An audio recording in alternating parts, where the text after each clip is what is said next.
If you have one of those idiotic liberal friends who try to tell you that the country's safer under Biden, you're going to want to bookmark this video, because I'm going to go ahead and shit all over that. We've seen a ton of liberal creators try to claim that violent crime has gone down since Biden took office. We even had Rolling Stone write an article about it. They claim that murder has gone down 13%.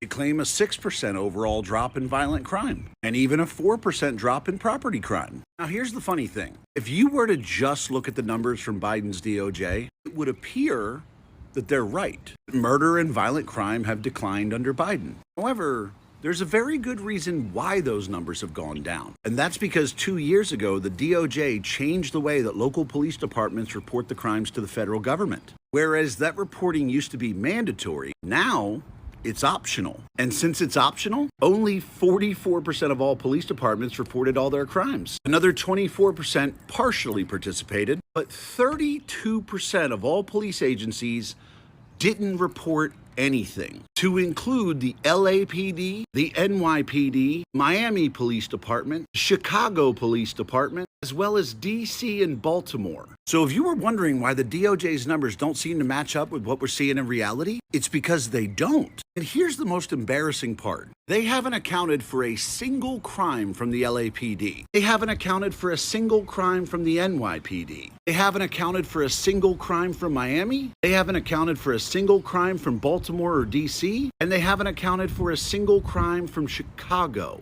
And they still only managed a 13% decline in murder and a 6% decline in violent crime.